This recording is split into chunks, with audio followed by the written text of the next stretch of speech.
Welcome to Ashokanand edu hub. हमने 2 part इसका upload कर चुका हूँ। आज बारी है पार्ट 3 की, जिसमें हम लोगों को शुरू करना है पार्ट 3 में। Wait a second.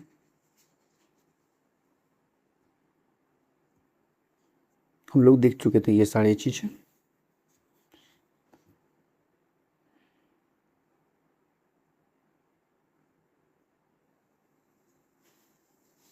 भारतीय संविधान कैसे बना, आज का जो टॉपिक हम लोगों का है वह है भारतीय संविधान कैसे बना। ठीक है, इसको थोड़ा सा हम लोग बेहतरीन तरीके से जानेंगे।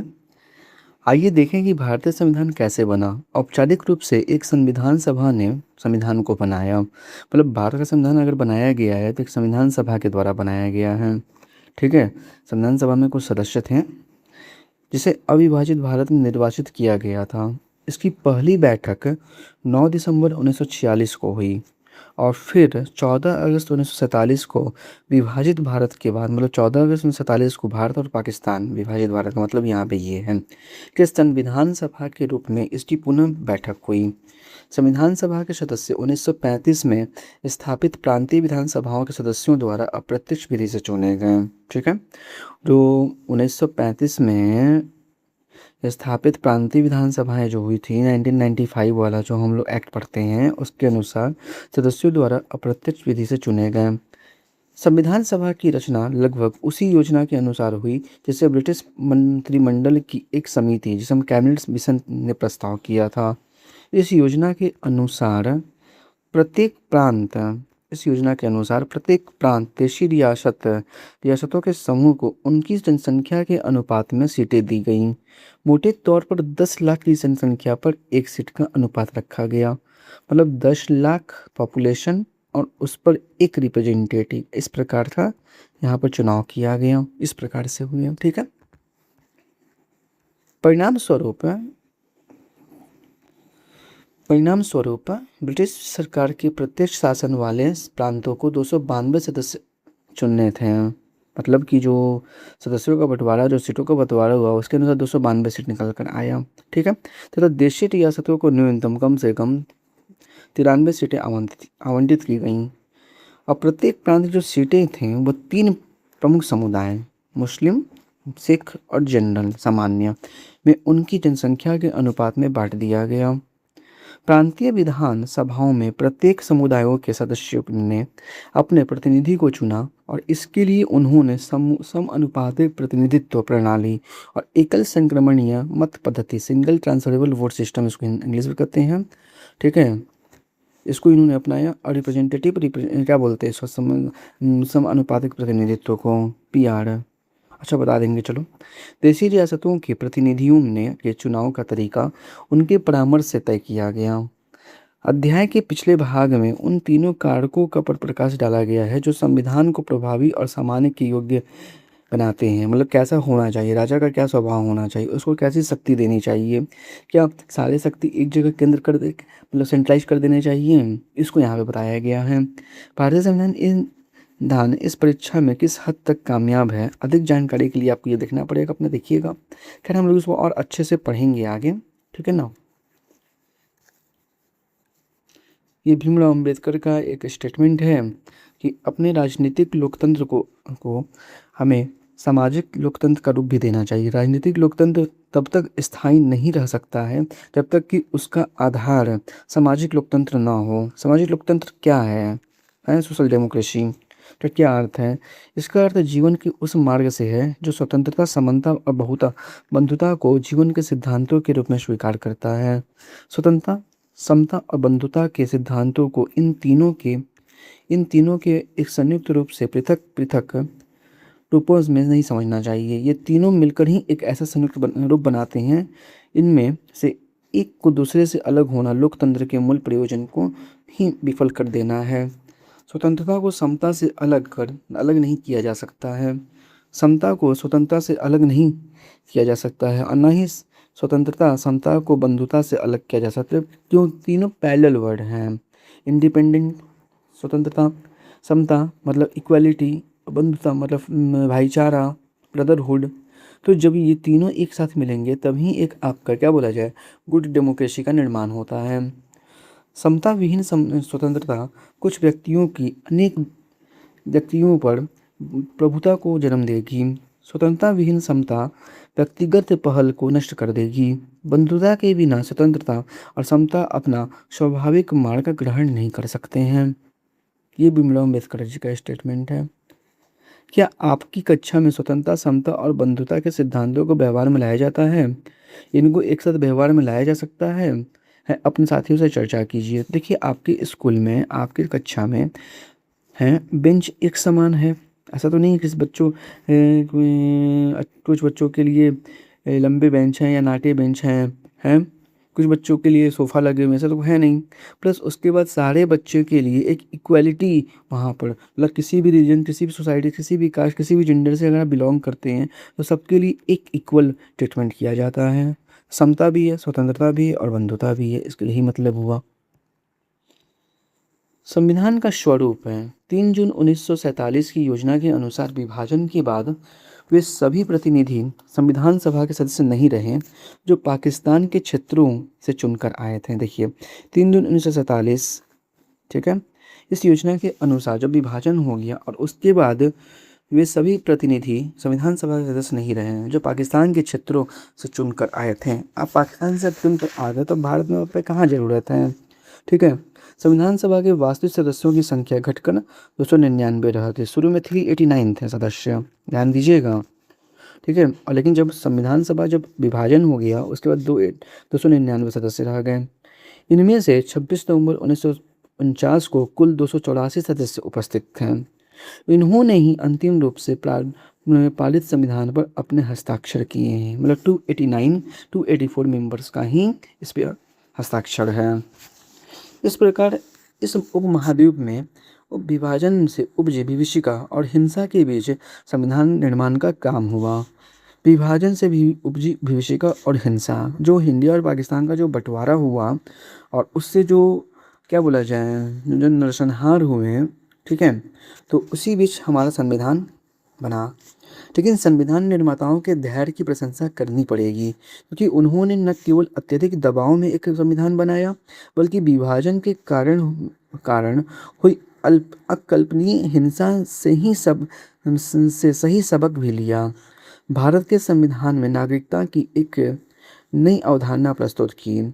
उसके अंतर्गत अल्पसंख्यक न केवल सुरक्षित होंगे बल्कि धार्मिक पहचान का नागरिक अधिकारों पर भी कोई प्रभाव नहीं पड़ेगा। मतलब हमारे संविधान को हमारे संविधान निर्माताओं ने इस प्रकार से सुगठित किया, सुव्यवस्थित किया कि जहाँ पर चाहे वह अल्पसंख्यक हो, चाहे बहुसंख्यक हो, चाहे आप किसी माइनॉरिटीज हो, चाहे मेजोरिटी हो, चाहे आप किसी भी रीजन से बिलोंग करते हो, यहाँ किसी भी तरह का कोई डर नहीं है।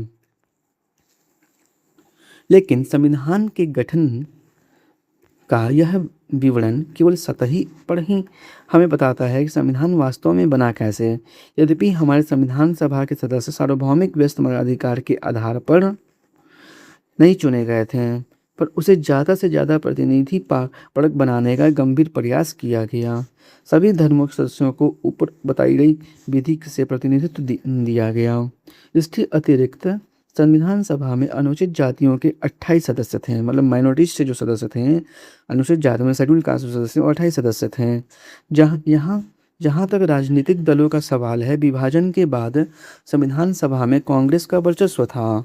जहाँ विभाजन अगर देखा जाए, विभाजन के बाद संविधान सभा में कांग्रेस का वर्चस्व था और उसे 83% सीटें प्राप्त थीं। लेकिन कांग्रेस स्वयं विविधताओं से भरी हुई एक ऐसी पार्टी थी जिससे लगभग सभी विचारधाराओं की नुमाइंदी थी। मतलब 82% तो हो, यहाँ समझो ध्यान बात को। राजनीतिक दलों का सवाल है कि विभाजन के बाद संविधान सभा में कांग्रेस का वर्चस्व था और उसे 82% सीटें प्राप्त थी, ठीक है, चलो मान लेते हैं। लेकिन कांग्रेस स्वयं विविधताओं से भरी हुई पार्टी, एक ऐसी पार्टी थी, मतलब इसी में भी कई तरह के caste, gender, society, culture, religions को फॉलो करने वाले लोग थे। मतलब वो डाइवर्सिटीज को लेके चल रहे थे, जिसमें लगभग सभी विचारधाराओं की नुमाइंदगी थी। मतलब हर तरह के लोग थे उसमें। ये कहने का तात्पर्य है यहाँ पे। संविधान सभा के काज की शैली। संविधान सभा की सत्ता केवल इस बात पर ही नहीं टिकी थी कि वह मोटे तौर पर सबका प्रतिनिधित्व कर रही थी। मतलब यहाँ पे मोटे तौर पर सबके लिए हुआ थी। जैसे एक पार्टिकुलर सोसाइटी के लिए, किसी भी एक पार्टिकुलर कास्ट के लिए नहीं थी। जैसे पार्टिकुलर कॉन्सेप्ट को लेकर नहीं चल रही थी, वह ओवरऑल कॉन्सेप्ट को लेकर चल रही थी। ये समझो तुम यहाँ पे संविधान बनाने के लिए अपनाई गई प्रतिक्रिया प्रक्रिया और सदस्यों के विचार विमर्श की जड़ में छुपे मूल्यों में भी संविधान सभा की लोकप्रिय सत्ता का आधार था। जहां प्रतिनिधित्व का दावा करने वाली किसी सभा के लिए वांछनीय है कि उसमें समाज के विभिन्न वर्ग सहभागी हों, वही यह भी महत्वपूर्ण है कि वे केवल अपनी पहचान या समुदाय का ही प्रतिनिधित्व न करें। संविधान सभा के सदस्यों ने पूरे देश के हित को ध्यान में रखकर विचार विमर्श किया। सदस्यों में प्रायः मतभेद हो जाते थे, लेकिन सदस्यों द्वारा अपने हितों को आधार बनाकर शायद ही कोई मतभेद हुआ हो। देखो सुनो ध्यान से क्या कह रहा है कि यहाँ पर क्या हुआ कि अपनी पहचान या समुदाय का ही प्रतिनिधित्व न करते थे। ठीक है, संविधान सभा सदस्य ने पूरे देश के हित को ध्यान में रखा कि क्या सही होगा, क्या देश के कॉन्टेक्स्ट में आने वाली पीढ़ियों के लिए ये सही रहेगा। अगर सही रहेगा तो उसको संविधान सभा में अपनाया जाता था, और नहीं सही रहेगा तो उसको वहाँ से हटाया जाता था। ये कहने का तात्पर्य है। ठीक है, सदस्यों में प्रायः मतभेद हो जाते थे, किसी न किसी मुद्दे पर बिल्कुल होते थे। कोई बात सरदार वल्लभ भाई पटेल को पसंद नहीं आता था, तो कुछ बातें राजेंद्र प्रसाद को पसंद नहीं आता था, लेकिन फिर भी ये लोग मतलब अगर देखते हैं कि बहुसंख्यकों के हित के लिए सही है, तो मिलजुल कर बात बना लेते थे। ये मतभेद वास्तव में वैध सैद्धांतिक आधार पर था। हालांकि संविधान सभा में अनेक मतभेद थे, जैसे भारत में शासन प्रणाली केंद्रीकृत होनी चाहिए या विकेंद्रीकृत, राज्यों के बीच संबंध कैसे होने चाहिए, न्यायपालिका की क्या शक्तियां होनी चाहिए, क्या संविधान की संपत्ति के अधिकारों की रक्षा करनी चाहिए। लगभग उन सभी विषयों पर गहराई से चर्चा हुई जो आधुनिक राज्य की बुनियाद है। आज हमारे जो राज्य में हम देखते हैं, ये सब यहीं से आया हुआ है ब्रदर। संविधान का केवल एक ही प्रावधान है संविधान का केवल एक ही प्रावधान ऐसा है जो लगभग बिना किसी वाद विवाद के पास हो गया। यह प्रावधान सार्वभौमिक वयस्क मताधिकार का था, जिसका अर्थ था कि धर्म, जाति, शिक्षा, लिंग, आय के आधार पर भेदभाव के बिना सभी नागरिकों को एक निश्चित आयु प्राप्त करने पर वोट देने का अधिकार होगा। सदस्यों ने इस पर वाद विवाद आवश्यक नहीं माना कि किसे वोट देने का अधिकार होना चाहिए, लेकिन इसके अतिरिक्त प्रत्येक विषय पर गंभीर विचार विमर्श और वाद विवाद हुए। इस सभा की लोकतांत्रिक मूल्यों के प्रति निष्ठा का इससे बढ़िया व्यवहारिक रूप कुछ और नहीं हो सकता। संविधान सभा को असली ताकत इस बात से मिल रही थी, ये सार्वजनिक हित का काम कर रही है, ये सबके लिए काम कर रही है। इसके सदस्यों ने चर्चा और तर्कपूर्ण बहसों पर काफ़ी जोर दिया। उन्होंने सिर्फ अपने हितों की बात नहीं की, बल्कि उनकी सोच और फैसले के पक्ष में अन्य सदस्यों को सैद्धांतिक कारण दिए। अपनी सोच के पक्ष में दूसरों के से तर्कपूर्ण संवाद स्वार्थ या संकीर्णता से ऊपर उठा देते हैं। संविधान सभा में हुई चर्चा कई मोटे मोटे खंडों में प्रकाशित हुई है और हर अनुच्छेद को लेकर जैसे विस्तृत और बारीकी से बातचीत हुई हैं और सार्वजनिक विवेक की भावना को सबसे प्रारंभिक प्रमाणित ढंग से सामने लाती है। ये बहसें ही भी फ्रांसीसी और अमेरिकी क्रांति की तरह संविधान निर्माण के इतिहास के सबसे महत्वपूर्ण और यादगार अध्यायों में से एक है। समझ में आया? ठीक है, ये कार्यविधि है, पढ़ना हो तो पढ़ लो, तो कोई उतना दिक्कत नहीं है यहाँ पे। हाँ, लेकिन पढ़ना पड़ेगा, कार्यविधि बहुत इंपॉर्टेंट है टॉपिक। ठीक है, संविधान सभा की सामान्य कार्यविधि में भी सार्वजनिक विवेक का महत्व स्पष्ट देखा था। विभिन्न मुद्दों के लिए संविधान सभा की 8 मुख्य कमेटियां बनी थीं। आमतौर पर जवाहरलाल नेहरू, राजेंद्र प्रसाद, सरदार वल्लभ भाई पटेल, BR अम्बेडकर इन कमेटियों की अध्यक्षता करते थे। ये ऐसे लोग थे जिनके विचार हर बात पर एक दूसरे के समान नहीं थे। अम्बेडकर को तो कांग्रेस के और गांधी के कड़े आलोचक थे। उन पर अनुसूचित जातियों के उत्थान के लिए पर्याप्त काम न करने का आरोप लगाते थे। पटेल और नेहरू बहुत से मुद्दों पर एक दूसरे से असहमत थे, फिर भी सबने एक साथ मिलकर काम किया। प्रत्येक कमेटी ने आमतौर पर संविधान के कुछ कुछ प्रावधानों का प्रारूप तैयार किया, जिन पर बाद में पूरी संविधान सभा में चर्चा की गई। आमतौर पर यह प्रयास किया गया कि फैसले आम राय से हों और कोई भी प्रावधान किसी खास हित के समूह के पक्ष में ना हो। कई प्रावधानों पर निर्णय मत विभाजन करके भी लिए गए, मतलब कुछ प्रावधान नहीं समझ में आते थे, नहीं हो पाते थे, उसमें मत विभाजन किया जाता था। अगर मेजोरिटी आ जाती थी तो उसे अपनाया जाता था, अगर माइनॉरिटी आती थी तो उसे खारिज कर दिया जाता था। ऐसे अवसरों पर भी हर सरकार का ध्यान रखा गया और हर तर्क और शंका का समाधान बहुत ही सावधानी से किया गया। लिखित रूप में उनका जवाब दिया गया। 2 वर्ष 11 महीने 18 दिन का समय लगा। इस अवधि में संविधान सभा की बैठकें 166 दिनों तक चली। इसके सत्र अखबारों और आम लोगों के लिए खुले हुए थे। कितना बढ़िया भारत का संविधान बना। राष्ट्रीय आंदोलन की विरासत है, लेकिन कोई भी संविधान केवल अपने संविधान सभा के बूते पर नहीं बनता। सही बात है, कोई भी संविधान जो है अपने संविधान सभा के बूते पर नहीं बनता। भारत की संविधान सभा इतनी विविधतापूर्ण थी कि यह समान ढंग से काम ही नहीं कर सकती थी यदि उसके पीछे उन सिद्धांतों पर सहमति न होती जिन्हें संविधान में रखा जाना था। इन सिद्धांतों पर स्वतंत्रता आंदोलन के दौरान सहमति बनी। एक तरह से संविधान सभा केवल उन सिद्धांतों को पूर्ण मूर्त रूप और आकार दे रही थी जो उसने राष्ट्रीय आंदोलन से विरासत में प्राप्त किए थे। संविधान लागू होने के कई दशक पूर्व से ही राष्ट्रीय आंदोलन में उन प्रश्नों पर चर्चा हुई थी जो संविधान बनाने के लिए प्रासंगिक थे, जैसे भारत में सरकार का स्वरूप और संरचना कैसी होनी चाहिए, हमें किन मूल्यों का समर्थन करना चाहिए, किन असमानताओं को दूर किया जाना चाहिए। उन बहसों से प्राप्त निष्कर्षों को ही संविधान में अंतिम रूप प्रदान किया गया।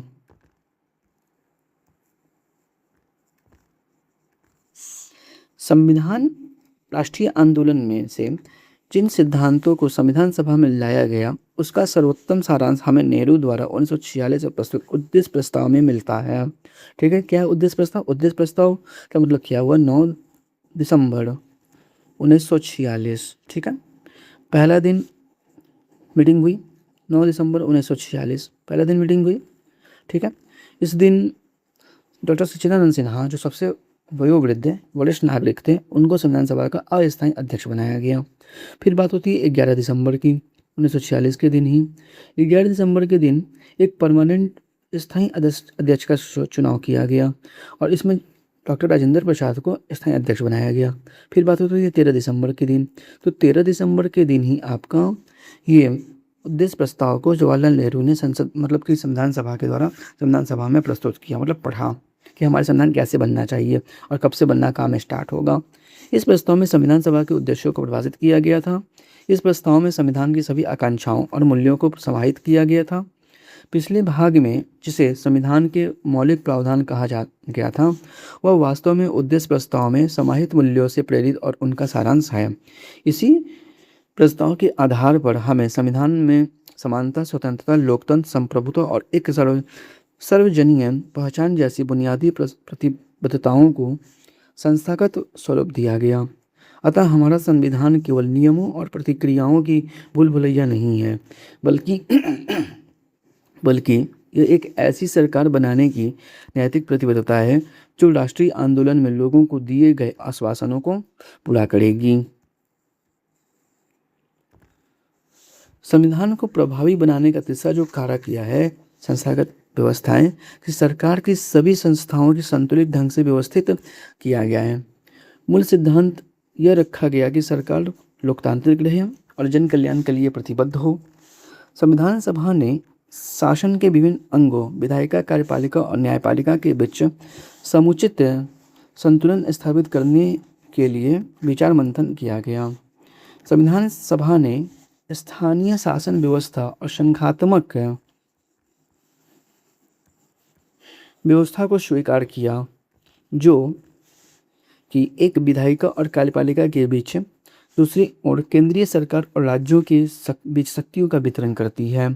शासकीय संस्थाओं की सर्वाधिक संतुलित व्यवस्था स्थापित करने में हमारे संविधान निर्माताओं ने दूसरे देशों के प्रयोगों और अनुभवों से कुछ सीखने में कोई संकोच नहीं किया। इसी प्रकार हमारे संविधान निर्माताओं ने अनसंवैधानिक परंपराओं से कुछ ग्रहण करने से भी कोई परहेज नहीं किया। यह उनके व्यापक ज्ञान का प्रमाण है कि उन्होंने किसी भी ऐसे बौद्धिक तर्क या ऐतिहासिक उदाहरण की अनदेखी नहीं की जो उनके कार्य को संपन्न करने के लिए जरूरी था। अतः उन्होंने विभिन्न देशों से अनेक प्रावधानों को भी लिया, लेकिन उन विचारों को लेना कोई नकलची मानसिकता का परिणाम नहीं था। जो हम अन्य देशों से कुछ न कुछों को लिया तो इसका ये मतलब नहीं है कि हमने उसको उठाया और सीधे लाकर ऐड कर लिया, नहीं। उसको हमने अपने इंडियन कंटेक्स्ट में, अपने भारतीय भारत में क्या सही रहेगा उसके अकॉर्डिंग इसको अपनाया। ठीक है। हाँ, तो हमने एक विस्तृत दस्तावेज जरूर बनाया, हमने विभिन्न संविधानों का प्रयोग जरूर किया, लेकिन उसका यूज हमने अपने लिए किया, अपने कंटेक्स्ट में किया। हमारे नागरिकों के लिए क्या ये फायदेमंद है तो हमने अपनाया, ये समझो यहाँ पे बात है। बल्कि बात इससे बिल्कुल अलग थी। संविधान के प्रत्येक प्रावधान को इस आधार पर उचित सिद्ध करना था कि वह सरकार वह भारत की समस्याओं आशाओं के अनुरूप रहे। वही मैं बात कर रहा हूँ अभी। यह भारत का सौभाग्य नहीं था कि हमारी संविधान सभा ने संकुचित दृष्टिकोण छोड़कर संपूर्ण विश्व से सर्वोत्तम चीज़ों को ग्रहण किया और उन्हें अपना बना लिया। ठीक है, बात समझ में आई? तो जो कुछ पॉइंट्स हैं मैं भी इसको बता देता हूँ, इसे तुम पढ़ लेना। ठीक है, उद्देश्य प्रस्ताव के क्या प्रमुख बिंदु थे ये सब तुम पढ़ लेना, यहाँ पर ये पढ़ लेना। प्लस तुम्हारा ये वाला माइंड मैप है, इसको देख लेना तुम। ठीक है, इसके बाद तुम्हारा चैप्टर 1 समाप्त होता है। ठीक है, चैप्टर 1 को हमने 3 पार्ट में बनाया है। छोटा ही छोटा वीडियो गया है, 20 मिनट 25 मिनट के आसपास का वीडियो है, तो इसको आप लोग ज़रूर पढ़ लीजिएगा एक बार और अपनी राय को मेरे कमेंट बॉक्स में ज़रूर डालिए। और आपके लिए अशोकानंद हमेशा तैयार रहता है, हर फील्ड में है अशोकानंद। ठीक है, तो इसके लिए आप बने रहिए मेरे चैनल पर, और जिन्होंने अभी तक सब्सक्राइब नहीं किया है चैनल को सब्सक्राइब कर दीजिए, लाइक कर दीजिए और अपने दोस्तों के साथ ज़रूर शेयर कीजिए। Thank you very much.